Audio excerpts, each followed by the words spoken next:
The weight of my violin case pulled at my shoulder as I navigated through the opulent ballroom of the Drake Hotel, my black dress a stark contrast against the sea of glittering gowns and tailored tuxedos.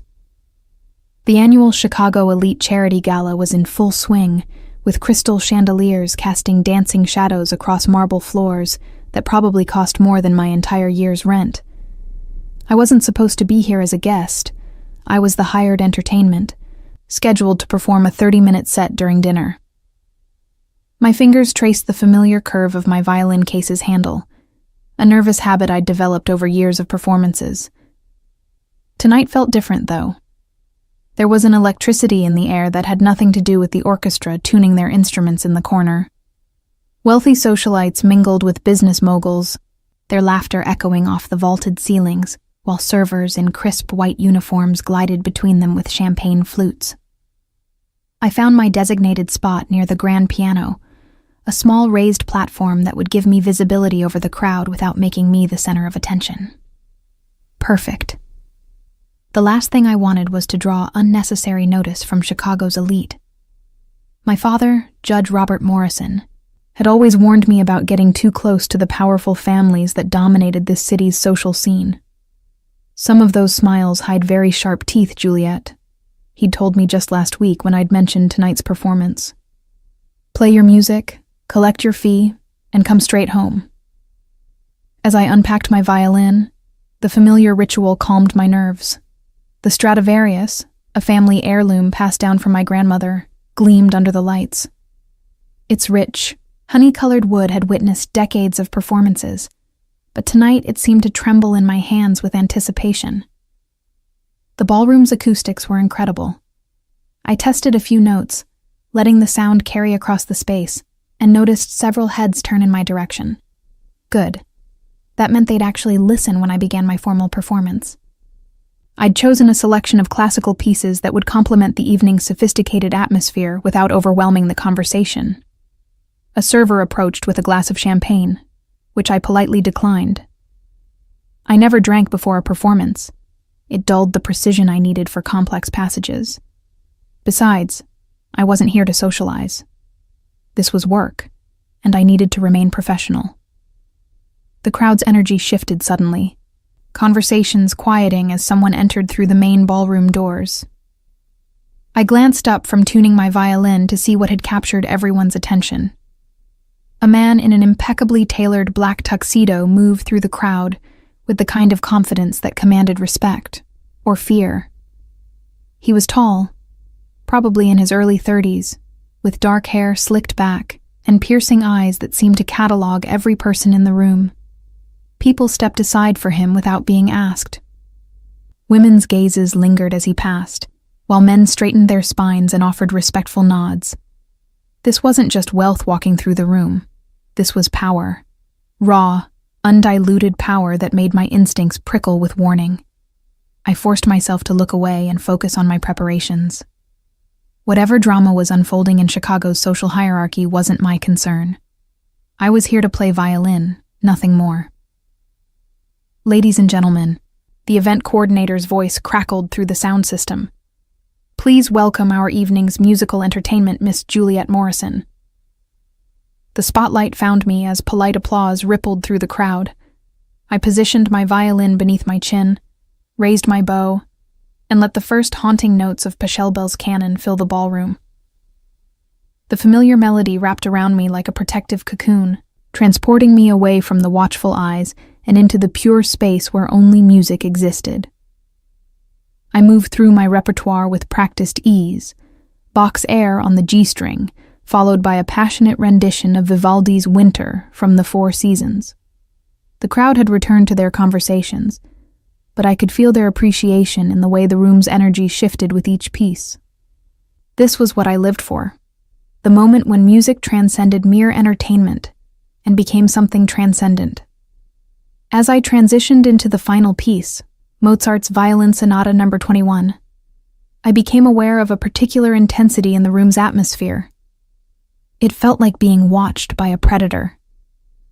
My eyes swept the crowd during a brief instrumental pause and locked onto the same dark-haired man from earlier. He stood near the bar, a crystal tumbler in his hand, his attention fixed entirely on me. The scrutiny should have made me nervous, but instead it sparked something defiant in my chest. I'd performed for audiences far more intimidating than one well-dressed man at a charity gala. I lifted my chin slightly and poured every ounce of passion into the final movement, letting the violin sing with a clarity that made several conversations pause mid-sentence. When the last note faded, the applause was genuinely enthusiastic. I took a modest bow and began packing my instrument, grateful that my obligation was complete. The fee from tonight's performance would cover my rent for the next 2 months and leave enough for groceries. Not glamorous, but sufficient. That was extraordinary. The voice came from directly behind me, smooth and cultured with just a hint of an accent I couldn't place. I turned to find the dark-haired man standing closer than I'd expected, his presence somehow more overwhelming up close. This near, I could see that his eyes were an unusual shade of green, like sea glass, and there was a small scar running along his left temple that suggested his life hadn't been entirely sheltered. "Thank you," I replied politely, continuing to pack my violin. "I'm glad you enjoyed it." "James Salvatore," he said, extending a hand. The name meant nothing to me, but something in his tone suggested it should. "And you are far too talented to be playing background music at charity events." I accepted his handshake briefly, noting the expensive watch on his wrist and the way his suit had been tailored to emphasize his broad shoulders. "Juliet Morrison, and I'm perfectly content with my career choices, thank you." His smile widened at my response, as if my slight coolness amused rather than offended him. "I'm sure you are. Tell me, Miss Morrison, do you dance as beautifully as you play?" The question caught me off guard. I glanced around the ballroom, where couples had indeed begun moving onto the dance floor, as the orchestra struck up a waltz. Several women nearby were watching our conversation with poorly concealed interest and what looked like envy. "I prefer to observe rather than participate," I said carefully. Something about James Salvatore set off warning bells in my mind. Maybe it was the way people kept glancing in our direction, or how the very air seemed to change when he moved through it. "Pity," he murmured, stepping slightly closer. "I was hoping you might honor me with a dance." The request was phrased politely, but there was an underlying expectation in his voice, as if he wasn't accustomed to being refused. The women within earshot were staring openly now, and I caught several whispered conversations that seemed to center on shock that James Salvatore was speaking to the hired entertainment. "I appreciate the invitation," I said, securing my violin case's latches with more force than necessary. "But I don't dance with strangers. If you'll excuse me, I have another engagement this evening." The lie came easily. My only engagement was with a cup of tea and a book in my apartment. But something about this man made me want to establish distance immediately. His expression flickered. Surprise, followed by what might have been amusement or annoyance. "Of course," he said smoothly. "Perhaps another time." I nodded politely and gathered my things, acutely aware that our entire exchange had been observed by what felt like half the ballroom. As I walked toward the exit, I could feel his gaze following me like a physical weight between my shoulder blades. The cool October air outside the hotel was a relief after the stifling atmosphere of the ballroom. I pulled my coat tighter and hailed a taxi, eager to put distance between myself and whatever undercurrents I'd stumbled into tonight. Some instinct told me that refusing James Salvatore's invitation had been the right choice, even if I couldn't articulate exactly why. As the taxi pulled away from the curb, I caught a glimpse of a figure in the hotel's entrance. James Salvatore stood silhouetted against the warm light spilling from the ballroom, his hands in his pockets, watching my departure with an expression I couldn't read. Something cold settled in my stomach as our eyes met through the taxi's rear window. I had the distinct feeling that this wouldn't be the last time our paths crossed, and that thought terrified me more than I cared to admit. I woke to the sound of my apartment building's front door buzzing incessantly. Groggily, I checked my phone, 6:47 a.m. Who could possibly be visiting this early on a Sunday morning? The buzzing continued, sharp and demanding, echoing through my small one-bedroom apartment in Lincoln Park. Wrapping my robe around me, I padded to the intercom by my front door. "Hello? Miss Morrison?" The voice was unfamiliar, professional. "Delivery for you." I frowned. I hadn't ordered anything, and deliveries didn't typically arrive on Sunday mornings. "What kind of delivery?" "Floral arrangement, very large. Should I bring it up?" Still confused, but not wanting to leave someone standing in the cold October morning, I buzzed them up.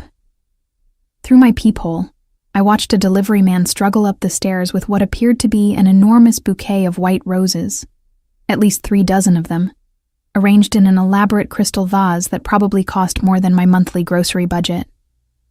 "These are for Juliet Morrison?" he confirmed when I opened the door. "Yes, but I think there's been a mistake." "No mistake, ma'am. Sign here, please." Or, the bouquet dominated my small living room once he'd positioned it on my coffee table. The roses were perfect, their petals just beginning to open, and their fragrance filled the entire apartment. Tucked among the stems was a small card in heavy cream stock. "Thank you for the performance last night. Your talent deserves a more appreciative audience. J.S." My hands trembled slightly as I read the card. James Salvatore had somehow discovered where I lived and sent flowers that probably cost more than I made in a week. The gesture should have been flattering, but instead it felt invasive. How had he gotten my address? I was careful about my privacy, especially given my father's position as a federal judge. I set the card aside and tried to push down the unease creeping up my spine. Perhaps it was just an extravagant thank you from someone who genuinely appreciated classical music. Wealthy people sometimes made grand gestures without thinking about how they might be perceived. But as I made coffee and tried to settle into my normal Sunday routine, I couldn't shake the feeling that I was being watched. Twice, I caught myself checking the windows of my third-floor apartment, scanning the street below for anything unusual. Nothing seemed out of place, just the typical Lincoln Park morning with joggers and dog walkers moving along the tree-lined sidewalks. My phone rang as I was reading the Sunday Tribune, making me jump and spill coffee on the arts section. "Juliet, you sound tense." My father's voice carried his usual note of concern. Judge Robert Morrison had an uncanny ability to detect when something was troubling me. "Just tired from last night's performance," I said, not wanting to worry him with what was probably nothing more than an overly enthusiastic admirer. "How did the gala go?" "I hope the city's elite treated you with appropriate respect." I hesitated, thinking of James Salvatore's intense green eyes and the way the entire ballroom had seemed to revolve around his presence. "It was fine. Standard charity event. The acoustics were excellent." "Good, good. You know how I worry about you performing at those sorts of gatherings, some of the families who attend." He trailed off, but I knew what he meant. Chicago's wealthiest circles often intersected with less savory elements of the city's power structure. "Dad, do you know anyone named James Salvatore?" The silence on the other end of the line stretched long enough that I wondered if the call had dropped. When he finally spoke, his voice was carefully controlled. "Where did you hear that name?" "He was at the gala last night. We spoke briefly after my performance." Another pause. "Juliet, I want you to listen to me very carefully. James Salvatore is not someone you want to have any association with. If he contacts you again, you call me immediately. Do you understand?" My father's tone sent ice through my veins. In all my 25 years, I'd rarely heard him speak with such grave seriousness. "Dad, what aren't you telling me? Just promise me you'll be careful. And if anything unusual happens, anything at all, you call me right away." After we hung up, I stared at the white roses dominating my living room with new eyes. My father's reaction confirmed what my instincts had been screaming since last night. James Salvatore was dangerous in ways I couldn't yet comprehend. I spent the rest of the morning researching his name online, but found surprisingly little concrete information. There were mentions in society pages, photographs from various charity events and business functions, but nothing that explained the fear I'd heard in my father's voice. James Salvatore appeared to be a successful businessman with interests in real estate and hospitality, nothing more. Yet the lack of detailed information was telling in itself. In the age of social media and digital footprints, most people left extensive trails. The fact that James Salvatore's online presence was so carefully curated suggested significant resources and motivation to control his public image. Around noon, my phone chimed with a text from an unknown number. "I hope you enjoyed the roses. Perhaps we could discuss your next performance over dinner tonight. James." My hands shook as I read the message. He had my phone number now, too. The walls of my apartment suddenly felt thin and vulnerable, as if his presence could penetrate them through sheer will. I didn't respond to the text, hoping that silence would convey disinterest. Instead, I tried to lose myself in practice, pulling out my violin and working through some challenging Paganini exercises that required total concentration. The familiar discipline of technical work usually calmed my mind, but today, even the music couldn't quite dispel the growing sense of unease. The afternoon passed quietly enough that I began to convince myself I was overreacting. Perhaps James Salvatore was simply a wealthy man unaccustomed to being refused, and my father's reaction was just protective paranoia. I made a simple dinner and settled in with a book, determined to treat this as a normal Sunday evening. At 8 o'clock, my building's front door buzzer rang again. This time, I didn't answer it. The buzzing continued for nearly 5 minutes before stopping, leaving my apartment in tense silence. I crept to my window and peered down at the street, but saw nothing unusual, just empty sidewalks under the golden glow of streetlights. My phone buzzed with another text. "I know you're home, Juliet. We need to talk." The use of my first name, the certainty in his words, made my heart race. I double-checked that my apartment door was locked and considered calling the police. But what would I tell them? A man had sent me flowers and asked me to dinner? That hardly constituted a crime. 20 minutes later, a soft knock came at my door. Not the building's front entrance, but my actual apartment door. Someone had gotten inside the building. "Miss Morrison?" The voice was different from this morning's delivery man, deeper with a slight accent. "Mr. Salvatore would like a word." I backed away from the door, my bare feet silent on the hardwood floors. Through the peephole, I could see a man in a dark suit, his hands clasped in front of him in a stance that suggested military or security training. "I'm not available," I called through the door, proud that my voice remained steady. "He's waiting in the car downstairs. Just 5 minutes of your time. Please leave or I'll call the police."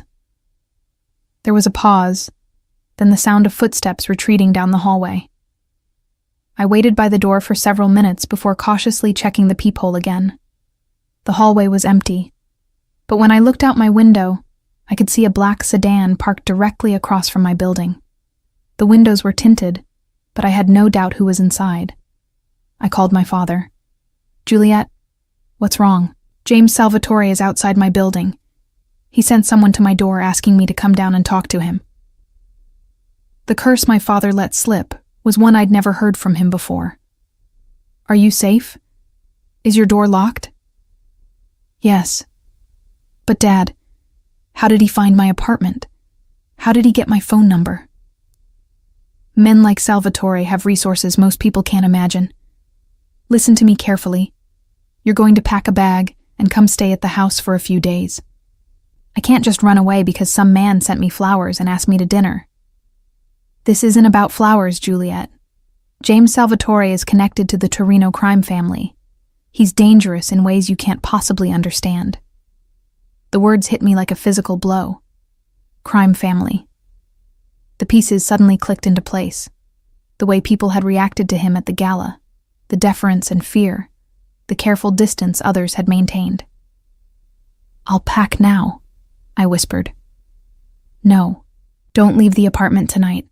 It's not safe to move in the dark. First thing in the morning, I'll send someone to escort you." After my father hung up, I sat in my darkened living room, afraid to turn on too many lights and reveal my presence to whoever might be watching from the street below. The white roses seemed to mock me from the coffee table, their beauty now sinister in the shadows. Every sound from the building made me jump. Footsteps in the hallway, doors closing, the ancient heating system's groans and sighs. I dozed fitfully in my chair, unwilling to go to my bedroom where I'd feel more vulnerable. Just before dawn, I heard the soft rumble of a car engine starting. When I cautiously checked the window, the black sedan was gone, but tucked under my door was a single white rose with another note in that same heavy cream stock. "You can't hide forever, beautiful. We will dance eventually." J.S. The safe house my father had arranged turned out to be a modest cabin in Lake Geneva, Wisconsin, about 2 hours north of Chicago. Detective Sarah Chen, a family friend who worked closely with federal law enforcement, had driven me there early Monday morning while my father pulled strings to ensure the location remained confidential. "This is temporary," Detective Chen assured me as we pulled up the gravel drive. "Just until we can figure out exactly what Salvatore wants and how to handle it legally." The cabin was rustic but comfortable, surrounded by tall pines that would provide cover from prying eyes. It had been used before to house witnesses and had basic security measures in place. For the first time in days, I felt like I could breathe without looking over my shoulder. But isolation brought its own challenges. With nothing but my violin and my thoughts for company, I found myself obsessing over every detail of my encounter with James Salvatore. Had I somehow encouraged his attention? Was there something I'd said or done that made him believe I was interested? On Wednesday evening, as I was practicing near the cabin's large front window, I noticed headlights turning up the drive. My heart hammered against my ribs until I recognized Detective Chen's unmarked sedan. She wasn't alone. A second car followed behind her. "We need to talk," Chen said when I opened the door. "There's been a development." The man who emerged from the second car was someone I didn't recognize. Tall, silver-haired, wearing the kind of expensive overcoat that suggested significant authority. His pale blue eyes assessed me with sharp intelligence as Chen made introductions. "Juliet Morrison, this is Assistant U.S. Attorney Michael Brennan. He's heading up a federal investigation that your situation has become relevant to." Brennan's handshake was firm, but brief. "Miss Morrison, I understand you've been having some unwanted attention from James Salvatore." We settled around the cabin's small dining table, and Brennan opened a briefcase filled with photographs and documents. The first image he placed in front of me was a surveillance photo of James Salvatore, entering what appeared to be an upscale restaurant. "For the past 18 months, we've been building a RICO case against the Torino crime family," Brennan explained. "James Salvatore is Vincent Torino's right-hand man and presumed heir to the organization.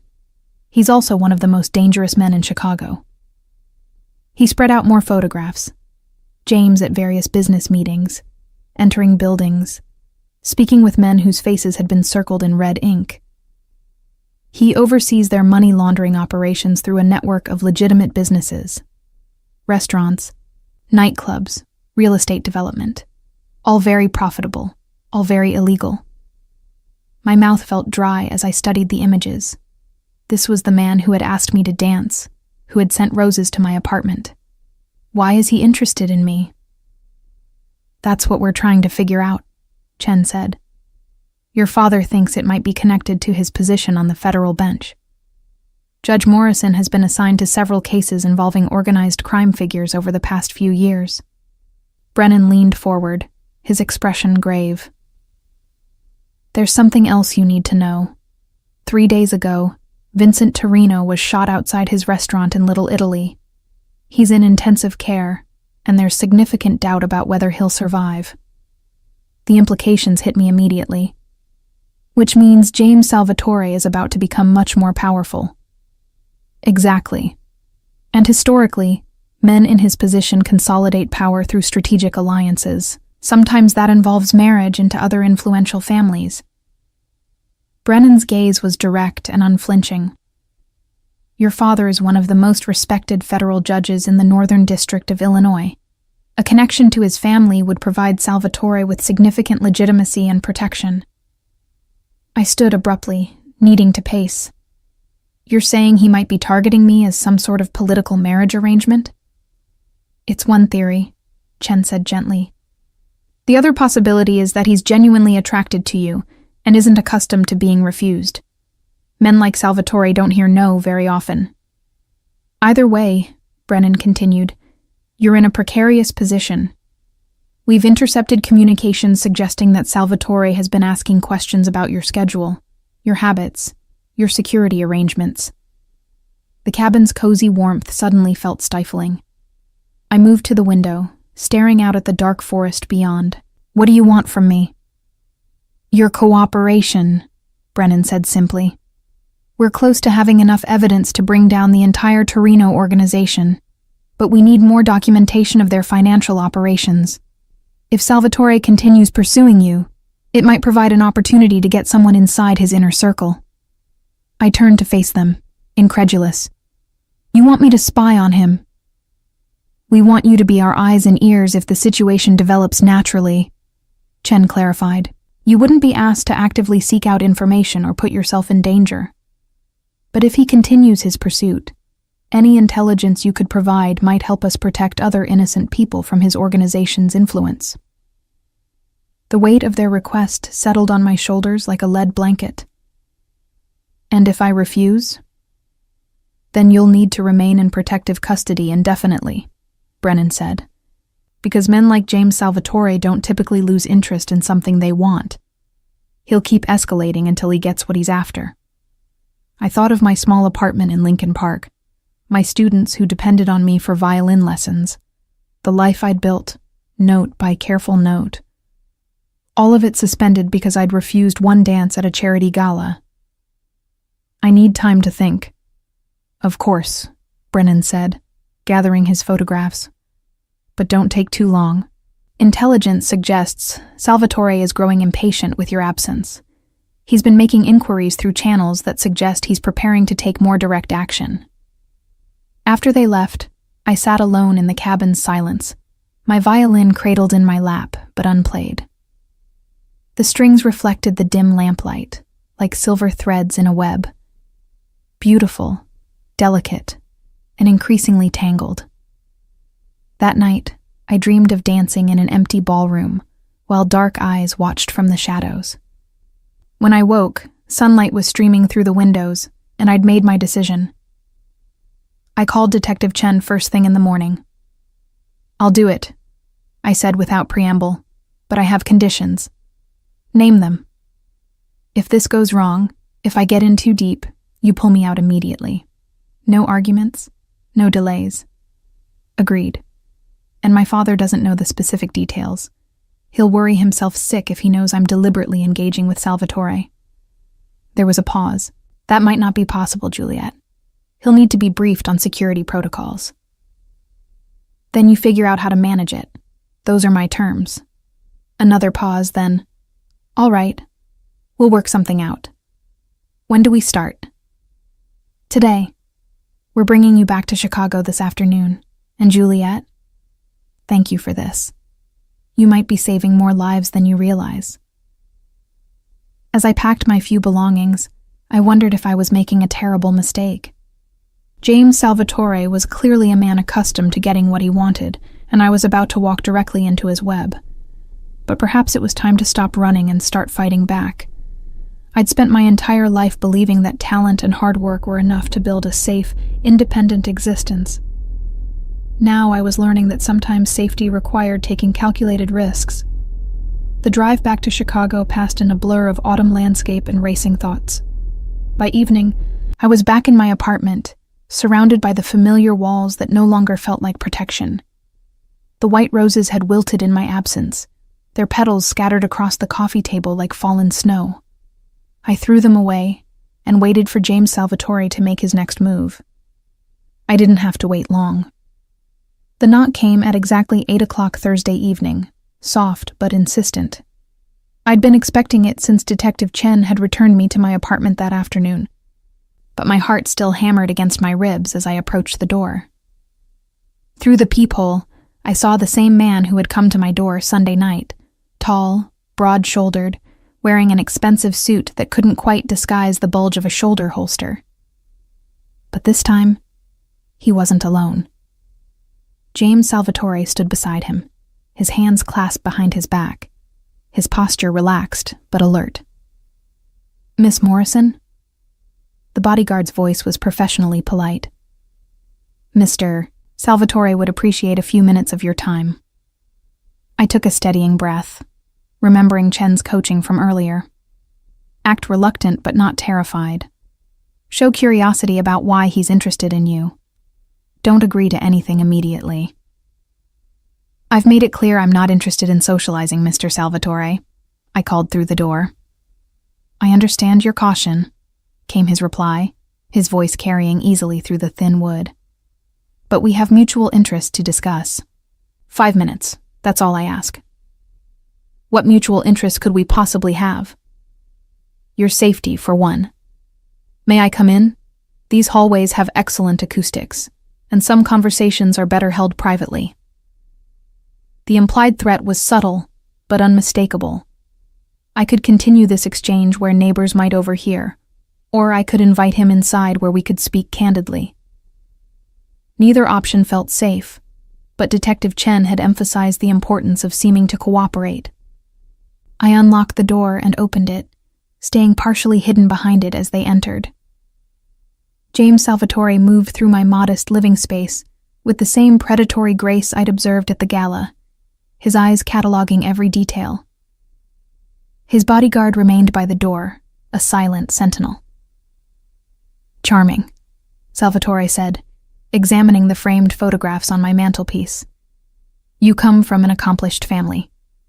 Your father's reputation precedes him." "Is that what this is about? My father?" He turned to face me, and I was struck again by the intensity of his green eyes. Up close, in the intimate setting of my apartment, his presence was even more overwhelming. "Partially. Your father is a man of integrity in a city where integrity is rare. That makes him valuable. And dangerous to men like you."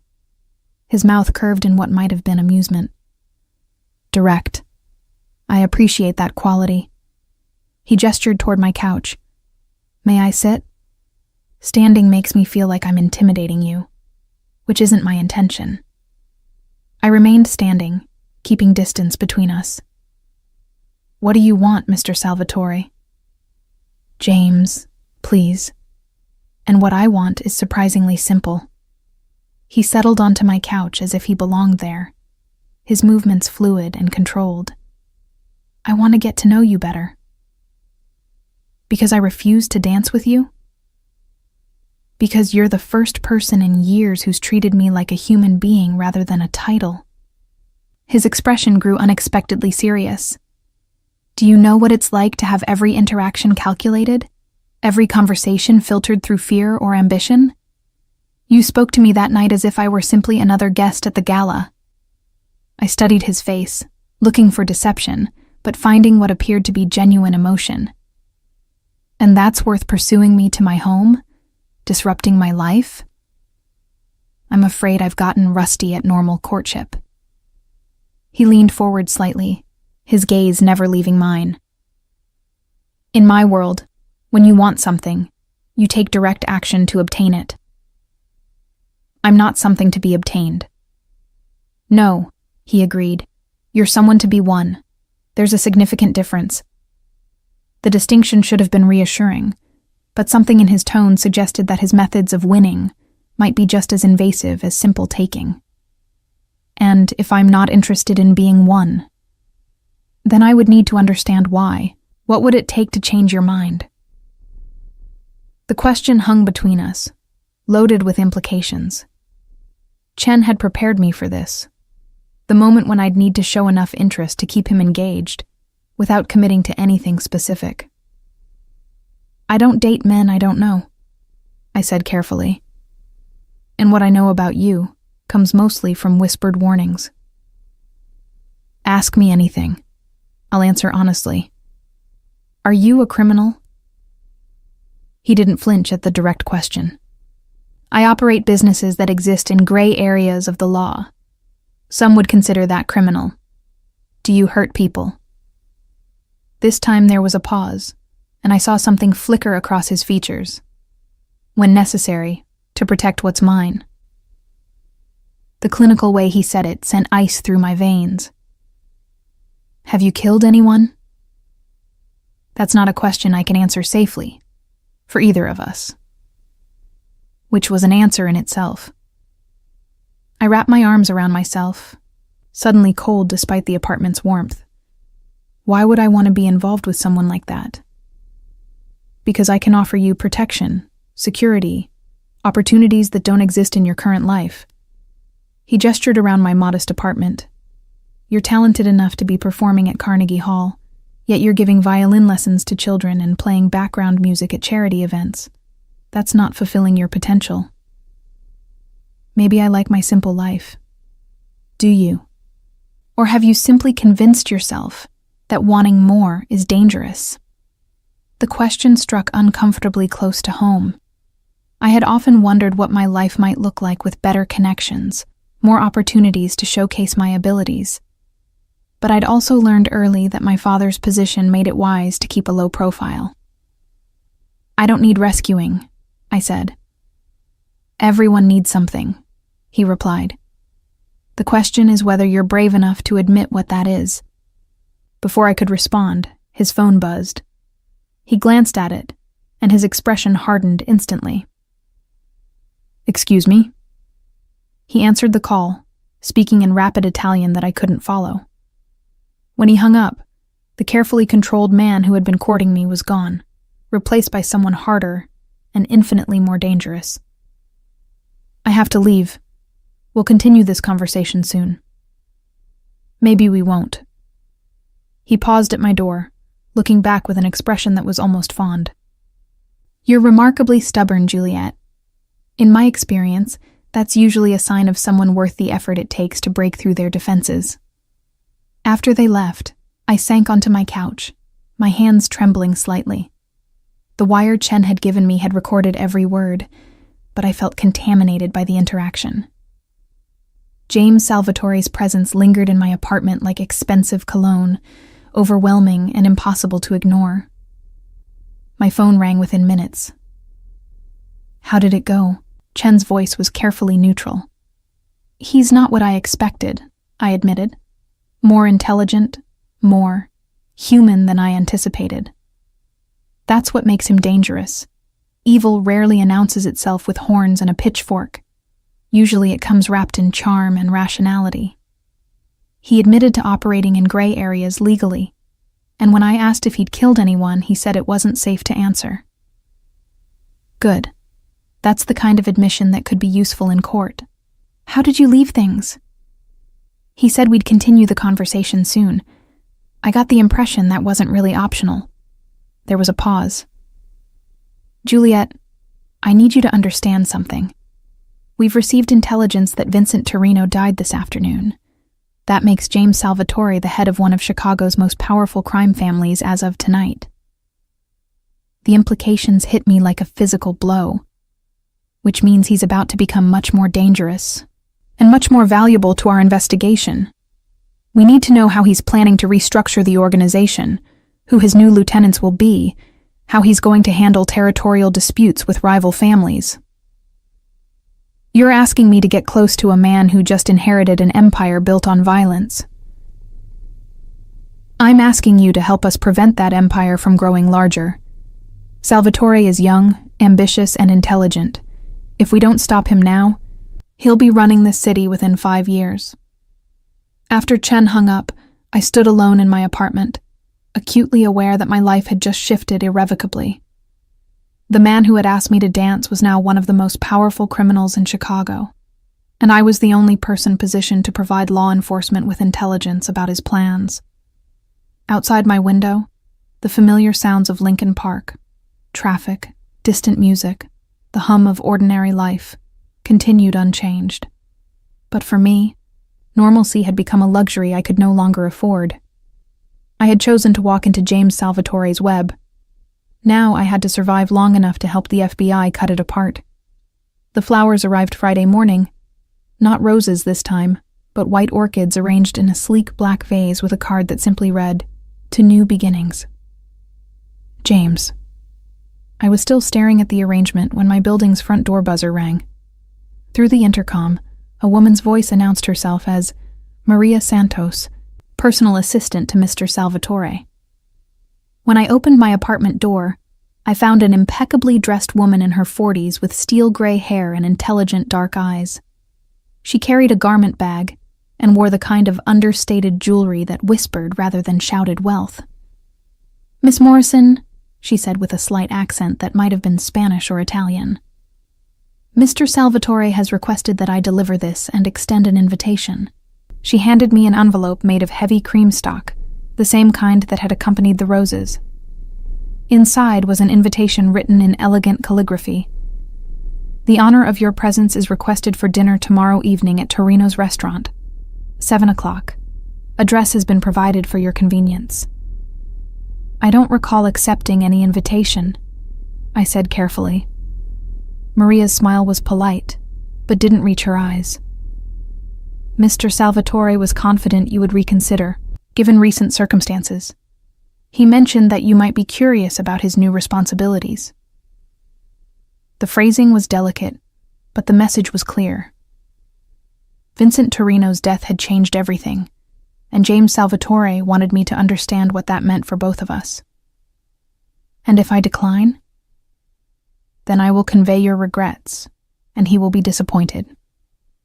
Maria's tone suggested that disappointing James Salvatore was not advisable. However, he specifically asked me to mention that the restaurant will be closed to other patrons tomorrow evening. It would be a private dinner, with enhanced security for your comfort. The garment bag she handed me was heavier than expected. When I unzipped it after Maria left, I found a dress that probably cost more than my monthly rent. Midnight blue silk that would complement my dark hair and pale skin perfectly. The designer label meant nothing to me, but the craftsmanship was extraordinary. I called Detective Chen immediately. "This could be exactly what we need," she said, after I described the invitation. "A private dinner means he's ready to talk business. We'll wire you with our best equipment and position surveillance outside the restaurant." "Chen, this feels like it's escalating too quickly. Yesterday he was asking for 5 minutes of conversation. Now he's arranging private dinners and sending me designer dresses." Vincent Torino's death accelerated his timeline. He needs to consolidate power quickly, and apparently that includes securing whatever alliance he thinks you represent.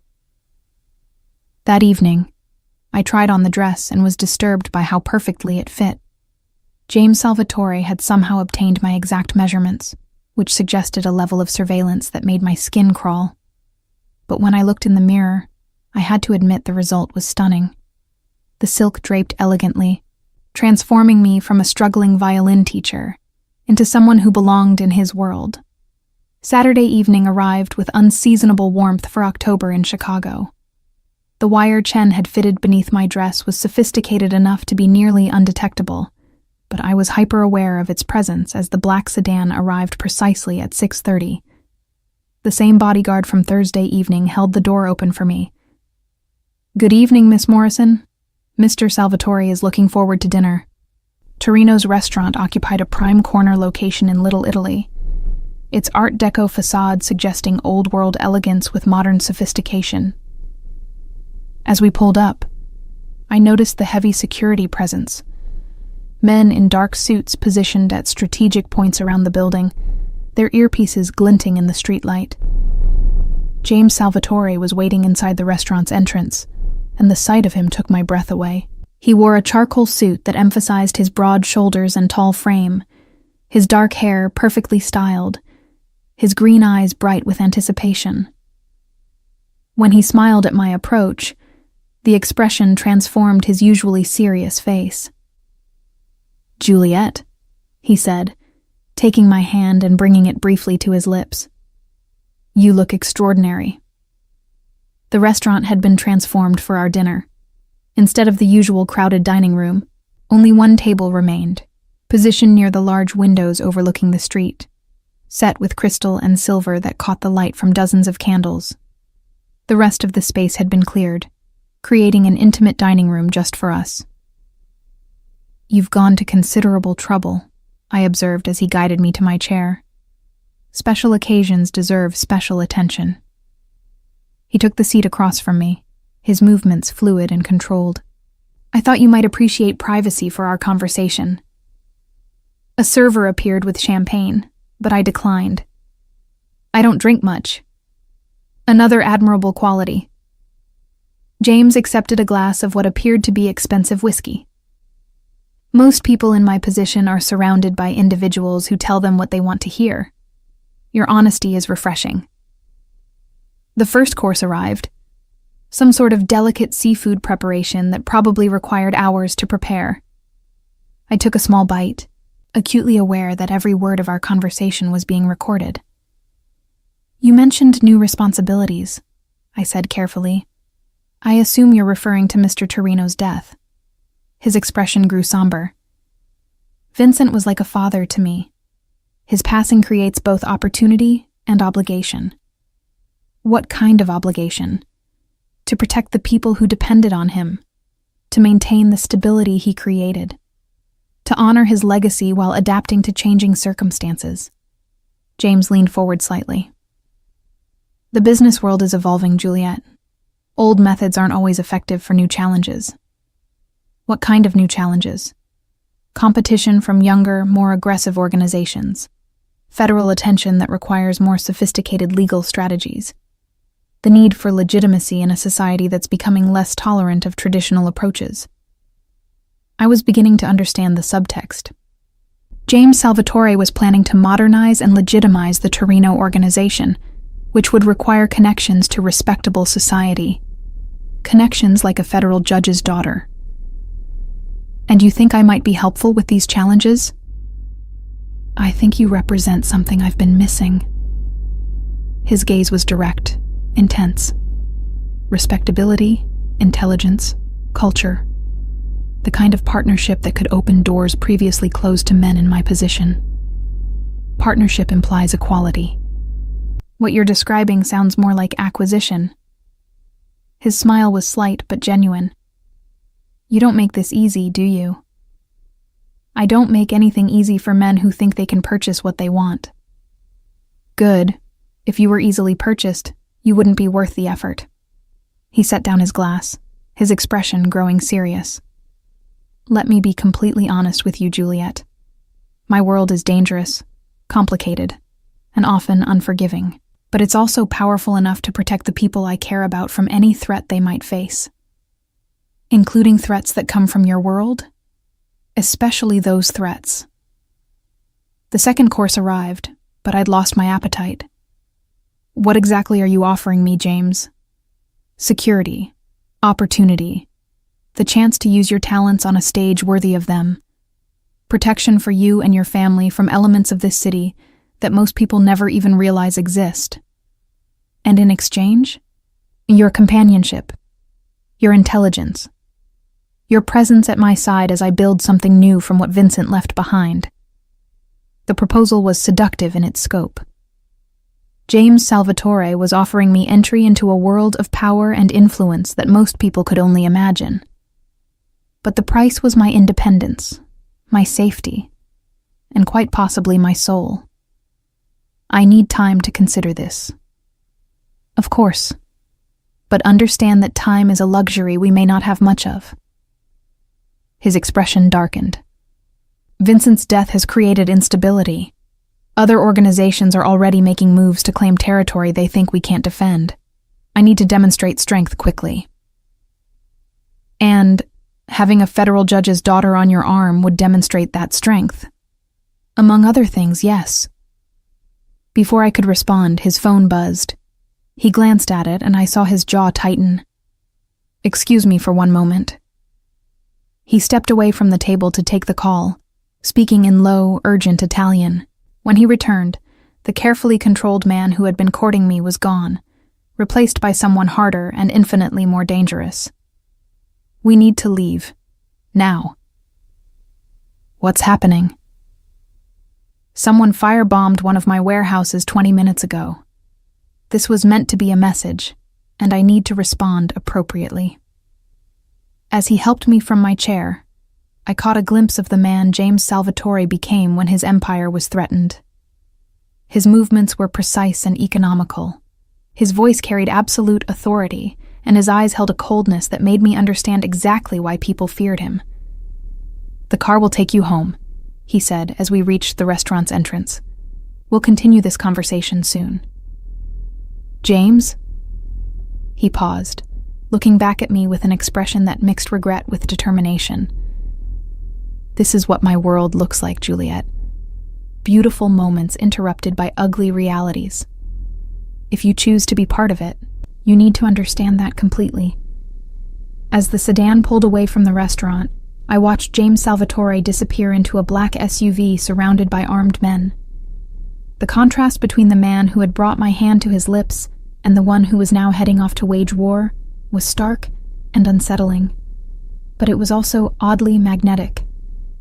There was something intoxicating about witnessing such raw power, such absolute confidence in the face of danger. James Salvatore was offering me a life where I would never have to worry about rent or security, or whether my talents would be recognized. The question was whether I was brave enough, or foolish enough, to accept.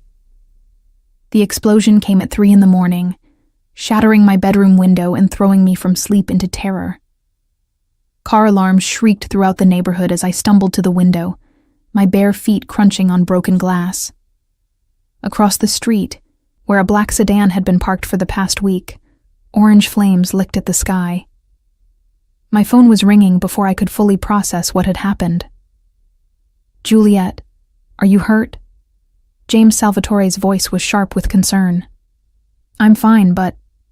"Stay away from the windows. I'm sending men to get you now." "James, what's happening?" "Someone sent me a message about getting too close to a federal judge's family. They're using you to threaten me." His tone carried barely controlled fury. "Pack a bag. You're not safe there anymore." Through my broken window, I could hear sirens approaching.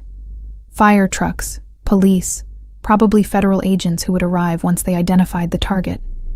The careful dance I'd been performing between James and Detective Chen was about to become impossible to maintain. "I can't just disappear," I protested. "People will ask questions. People will ask more questions if you're dead." The brutal honesty in his voice silenced my objections. "5 minutes, Juliet. Bring whatever you can't live without." I threw clothes into a suitcase with shaking hands, my mind racing. The wire I'd worn to dinner was hidden in my dresser drawer, along with Chen's contact information and emergency protocols.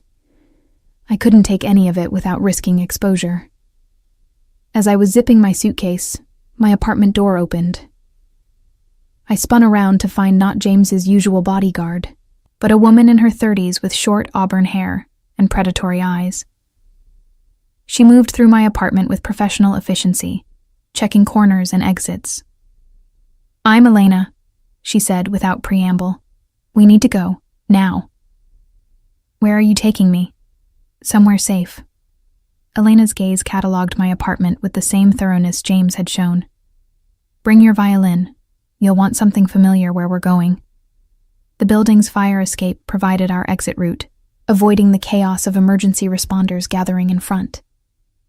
Elena moved with military precision, her hand never far from the gun holstered beneath her jacket.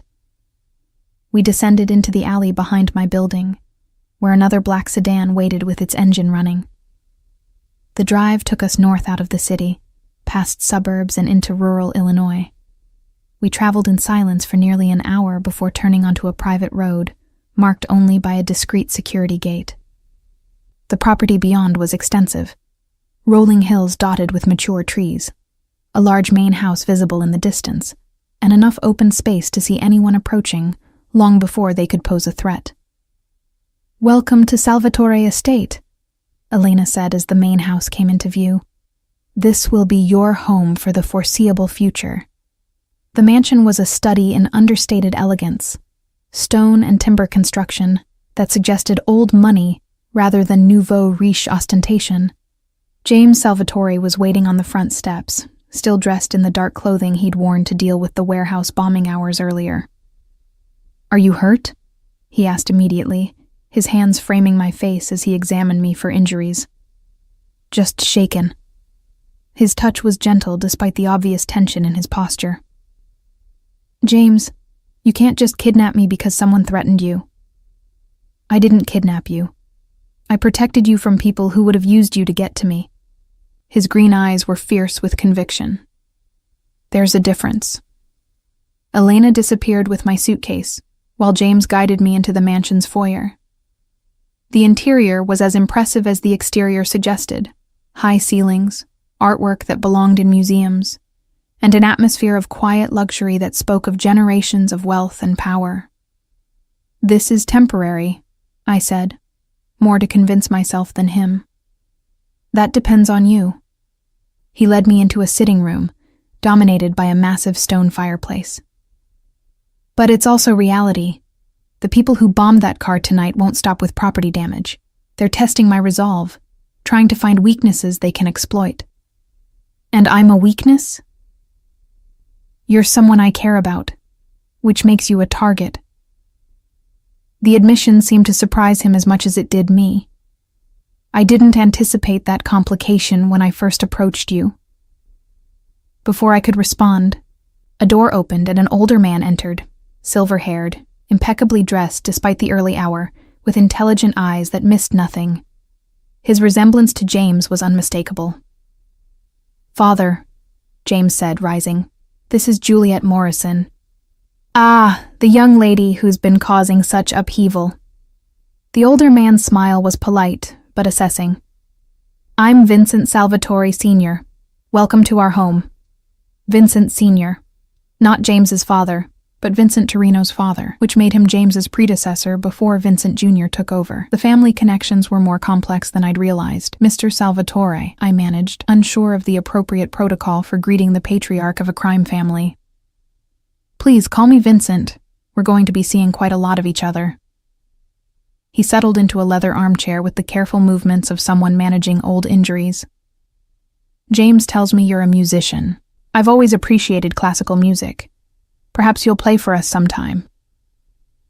The casual domesticity of the suggestion was surreal given the circumstances. But there was something in Vincent Sr.'s manner that suggested refusing him would be unwise. "I brought my violin," I said carefully. "Excellent." Vincent's approval seemed genuine. Music brings civilization to even the most complicated circumstances. Over the next hour, as dawn began to lighten the sky beyond the mansion's windows, I learned more about the world I'd stumbled into. The Salvatore family had operated in Chicago for 3 generations, building an empire that spanned legitimate businesses and less legal enterprises. James was being groomed to modernize the organization, bringing it into the 21st century with reduced federal exposure and increased profitability. "The old ways are dying," Vincent Sr. explained as Elena served coffee in delicate china cups. "Men like my son Vincent thought force was always the answer. James understands that true power comes from making yourself indispensable rather than feared." "And where do I fit into this modernization?" "You represent legitimacy," James said. "Connections to respectable society that can open doors previously closed to us. Your father's position, your education, your reputation, all valuable assets in the new landscape we're building." "You're talking about me like I'm a business acquisition." "Never that." James leaned forward, his expression intense. "But I won't pretend your background isn't part of what makes you valuable to me. The question is, what I can offer that's valuable to you." Before I could answer, his phone buzzed with an urgent message. His expression darkened as he read it. "The warehouse bombing was just the beginning," he said grimly. "They've also hit 2 of our restaurants and tried to intimidate some of our legitimate business partners." "Who's they?" I asked. The Kozlov organization. Russian Bratva that's been trying to expand into our territory for months. James stood, his posture shifting into command mode. They think Vincent's death makes us vulnerable. Are you vulnerable? His smile was sharp and dangerous.